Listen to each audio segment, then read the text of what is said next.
সঁচাকৈ আনন্দিত হৈছোঁ। ইয়াৰে যুৱকসকলক মই মোৰ আন্তৰিক অভিনন্দন জ্ঞাপন কৰিছোঁ যে তেওঁলোকে বৰপেটা জিলাৰ লগতে আমাৰ চহৰ অঞ্চলৰ লগতে গোটেই অসমত এক সমন্বয়ৰ বাৰ্তা তেওঁলোকে দিব বিচাৰিছে।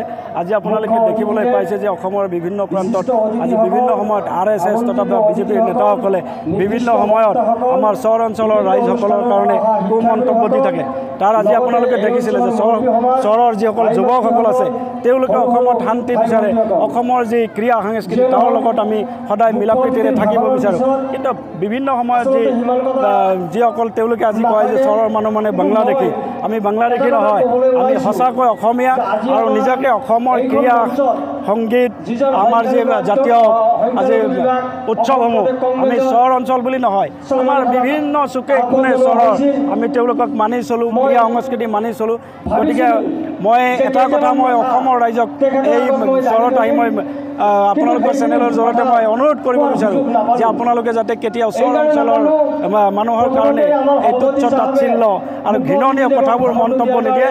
আমি যেতিয়া দুখ পাওঁ তাৰ কাৰণে চহৰ অঞ্চলৰ মানুহে অসমীয়া হয়, তেওঁলোকে বাংলাদেশী নহয় আৰু তেওঁলোকে অসমীয়া ক্ৰীড়া সংস্কৃতিৰ লগত সদায় জড়িত আৰু অহা দিনত আৰু উন্নত ধৰণৰ তেওঁলোকে এইবোৰ বিহু ইয়াত পাতিব। তাৰ কাৰণে আমি সকলো মিলিজুলি পাতিম বুলি আশা কৰিছোঁ। ৰাজনীতিত আমাৰ ভাল হ'ব, তাৰ কাৰণে ভাৰতবৰ্ষতো ইণ্ডিয়াৰ গভৰ্ণমেণ্ট চৰকাৰ হ'ব এইটো নিশ্চিত।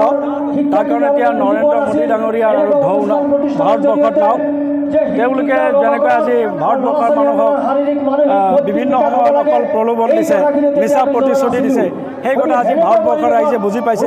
বিভিন্ন সময়ত জাতিগত সংঘৰ্ষ কৰিছে, তেওঁলোকে কোনো উন্নয়নৰ কথা কাম কৰা নাই আৰু তাৰ কাৰণে এতিয়া ভাৰতবৰ্ষৰ মানুহে বুজি পাইছে। এতিয়া চাব ইণ্ডিয়াৰ চৰকাৰ হ'ব আৰু অসমতো চাব আপোনালোকে আমি 8ৰ পৰা 10টা ছিট আমি এইবাৰ কংগ্ৰেছে পাম আৰু বিজেপি আপোনালোকে দেখিবলৈ পাইছে হেমন্ত বিশ্ব শৰ্মা ডাঙৰীয়াও শংকিত, তেওঁৰ আগতকৈ মনোবলটো ডাউন হৈ গৈছে। অসমতো তেওঁলোকে যেনেকৈ আজি হিন্দু মুছলিম কৰি আছে, অসমৰ মানুহ এতিয়াও হিন্দু মুছলমান এইবিলাক বিশ্বাস নকৰে। অসমৰ ৰাইজ সদায় উন্নয়নৰ কাৰণে চিন্তা কৰে। আমাৰ এতিয়া সংখ্যাজনৰ দেশত যিমানেই বিজেপি RSSে সাম্প্ৰদায়িক সংঘৰ্ষ লগাব নিবিচাৰক কিয় বা সাম্প্ৰদায়িকতা বীজ ৰোপণ নকৰক কিয়, কিন্তু অসমৰ ৰাইজ এতিয়ালৈকে 90% মানুহ আমাৰ ধৰ্ম নিৰপেক্ষ, যাৰ কাৰণে অসমৰ ৰাইজে এইবাৰ উন্নয়নৰ কাৰণে কংগ্ৰেছৰ চৰকাৰক ভোট দিছে। ধুবুৰীত আপোনালোকে নিশ্চিত হৈ থাকক, ৰকিবুল হুছেইন জিকাটো নিশ্চিত।